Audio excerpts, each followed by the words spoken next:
So guys, आज हम जिस मूवी को देखने वाले हैं उसका नाम है द बूगीमैन। एक ऐसा सुपर नेचुरल क्रिएचर जो अंधेरे का फायदा उठाकर बच्चों को अपना शिकार बनाता है, क्योंकि उनके डर से ही उसका भूख मिटता था। पर अब जब बूगीमैन सिर्फ किस्सों कहानियों में ही हुआ करता था, तो ऐसे में कई परिवार इस चीज को नजरअंदाज करके अपने बच्चों को खो देते हैं, जो कि हम इस मूवी के शुरुआत में लेस्टर के परिवार के साथ भी होते हुए देखते हैं, जिसने अपने तीनों बेटियों को बूगीमैन के हाथों मरते हुए देखा था। जिनसे अनजान इस मूवी की मेन कैरेक्टर सेडी फ्लैल अपने माँ के गुजरने के गम में होती है, जो हाल ही में एक एक्सीडेंट में मारी गई थी, जिससे ना तो सेडी और ना ही उसका बचा हुआ परिवार ठीक से उभर पाया था। जिसमें उसका पिता विल इसी गम को अपने अंदर छुपाए हुए अपने थेरेपिस्ट का काम जारी रखता है, क्योंकि उसे अब भी अपने दोनों बेटियों को संभालना था, यानी कि सेडी और स्वायर को, जिनमें से सेडी अपने माँ को अपने करीब महसूस करने के लिए अपने माँ का एक ड्रेस पहनकर स्कूल जाती है। पर वहाँ कुछ लड़कियां उसका मजाक उड़ाकर उसके माँ के ड्रेस को ही खराब कर देते हैं, जिससे दुखी होकर सेडी रोते हुए अपने घर भाग जाती है। लेकिन इन सभी से अनजान विल, जो कि अपने पेशेंट के साथ थेरेपी सेशन में बिजी था, उसके वहाँ लेस्टर नाम का एक बंदा आता है,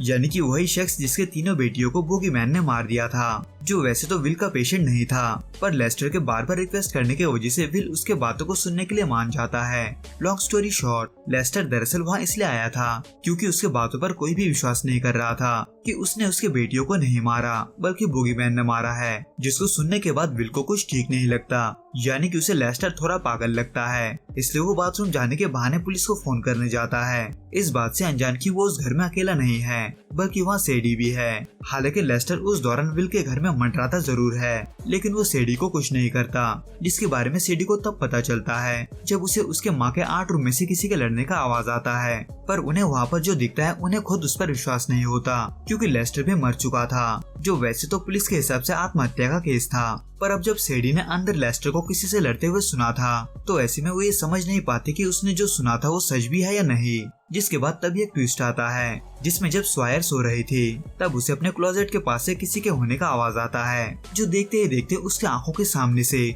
उसके बेड के नीचे चला जाता है। इसलिए ये देखने के लिए कि वो क्या है, वो घबराते हुए अपने बेड के नीचे देखती है, जहाँ पर उसके सामने होता है बूगीमैन। लेकिन इन सब बातों से अनजान सेडी, जो फिलहाल मरे हुए लोगों से बात करने का तरीका ढूंढने में लगी थी, वो तभी स्वायर को अपने रूम में देखकर घबरा जाती है, क्योंकि वो जख्मी थी। हालांकि सेडी उसे स्वायर के हिलते हुए दांत का प्रॉब्लम समझकर दरवाजे के मदद से उसका दांत निकालने की कोशिश करती है, पर उसको एक बुरे सिचुएशन में बदलने में ज्यादा वक्त नहीं लगता, क्योंकि वो दरवाजा स्वायर के दांत को तोड़ते हुए खुद ब खुद बंद हो जाता है, जिसको रोता हुआ देख सेडी उसको लोरी सुनाकर सुला देती है। जो कि हुआ ही था कि उसके कुछ देर के बाद स्वायर के दांत को लेते हुए बूगीमैन सेडी के आवाज में वही लोरी गाता है जो कुछ देर पहले सेडी गा रही थी। लॉन्ग स्टोरी शॉर्ट, बूगीमैन बच्चों को फंसाने के लिए अक्सर दूसरे लोगों की आवाज निकाल सकता था, जिसके वजह से उसकी दूसरी रात जब स्वायर अपने रूम में सोई हुई थी, तब उसको बूगीमैन सेडी की आवाज में बाहर बुलाता है, जबकि वहीं सेडी, जो लेस्टर के बारे में और भी जानने की कोशिश कर रही थी, उसे आखिर में उसके मौत का असली कारण पता चल जाता है। लेकिन उसे अभी ये नहीं पता था कि वो वाकई में सच है या नहीं,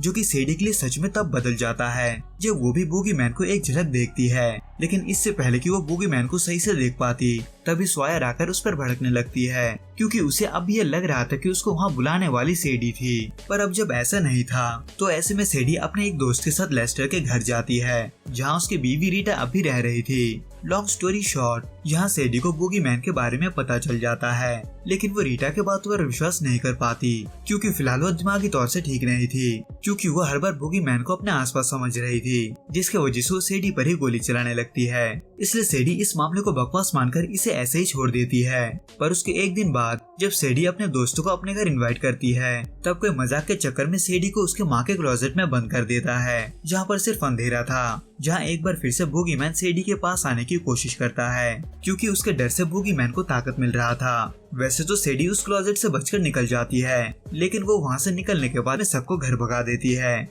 जो कि चल ही रहा था कि तभी बूगीमैन स्वायर को अकेला पाकर उसे भी मारने जाता है, क्योंकि डराने का खेला बहुत हो चुका था। लेकिन वही स्वायर, जो बूगीमैन को अपने पास आता हुआ देख सुन लेती है, वो उससे छुपने की ही कोशिश करती है, पर आखिर में बूगीमैन उसे ही टीवी पर फेंक मारता है। हालांकि स्वयर बच तो जाती है, लेकिन अब जब बूगीमैन उसे मारने के लिए फिर से आ सकता था तो ऐसे में वो बूगीमैन के बारे में जानने की कोशिश करती है, क्योंकि अब तक उसके साथ जो कुछ भी हुआ था उसकी वजह से वो अब नहीं बदल सकती थी। हालांकि सेडी इसके बारे में अपने पिता विल को भी बताती है, लेकिन वो इन सब पर विश्वास नहीं करता। जहाँ इसी दौरान सेडी के पास लेस्टर की बीवी का कॉल आता है, ये बताने के लिए कि उसे बूगीमैन को मारने का दूसरा तरीका मिल गया है, क्योंकि अब जब बूगीमैन सेडी और उसके परिवार से जुड़ गया था तो ऐसे में रीटा इसका फायदा उठाते हुए बूगीमैन को उस जाल तक लाना चाहती थी जिसको रीटा ने बनाया था। हालांकि सेडी को बांधे रखने की वजह से रीटा का प्लान काम कर जाता है, यानी कि बूगीमैन जाल में फंस जाता है। जहाँ एक पल ऐसा भी आता है कि जब सेडी न सिर्फ बूगीमैन को मरा हुआ दिखाती है बल्कि हमले की वजह से बूगीमैन का खून भी बहता है, लेकिन ज्यादा समय के लिए नहीं, क्योंकि बूगीमैन तभी उठकर रीटा को मार देता है। लेकिन इससे पहले कि वो सेडी को पकड़ता, सेडी वहाँ से भाग जाती है। लेकिन इन सब चीजों से अनजान विल सेडी को ढूंढते ढूंढते स्वयर के साथ अपने घर पहुंच जाता है, जिसके बारे में पता चलते ही सेडी विल को घर में जाने से मना करती है और उसी जगह में जाने को कहती है जहां या तो बहुत रोशनी हो या फिर बहुत सारे लोग। हालांकि विल इस बार सेडी की खातिर उसके बात को मान लेता है, पर तब तक बहुत देर हो चुका था, क्योंकि बूगीमैन विल और स्वयर को घर के अंदर खींच लेता है, जिसको फोन में सुनकर सेडी जल्दी से अपने घर की तरफ भागती है जहाँ स्वयर अकेली छुपी हुई थी, जबकि वह विल बूगीमैन के साथ बेसमेंट में था। इसलिए सेडी अपने पिता को बचाने के लिए बेसमेंट में जाती है, जहाँ असल में बूगीमैन उसके पिता को खाने की कोशिश कर रहा था, जो वहाँ सेडी को आता देख अब उसको अपना शिकार बनाता है। पर विल ऐसा नहीं होने देता। हालांकि विल ज्यादा कुछ तो नहीं कर पाता, पर वो अपने बेटियों को बचाने के लिए आखिर तक लड़ता रहता है। लेकिन आखिर में उन सभी के पास हार मानने के अलावा कोई और ऑप्शन नहीं था, यहाँ तक कि उनको रोशनी में रखने वाला लाइटर का गैस भी खत्म हो जाता है,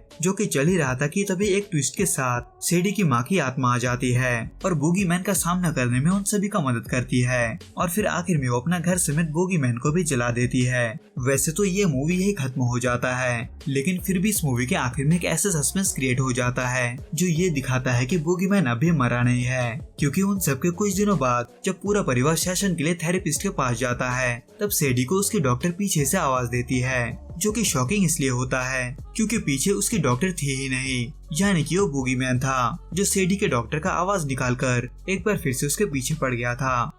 तो दोस्तों इस वीडियो में बस इतना ही। मैं आपसे फिर मिलूंगा कुछ नए और ऐसे अनोखे मूवीज के साथ। अगर आपको ये वीडियो पसंद आए तो प्लीज इस वीडियो को लाइक, शेयर और प्लीज इस चैनल को सब्सक्राइब जरूर करें। Till then good bye and be safe.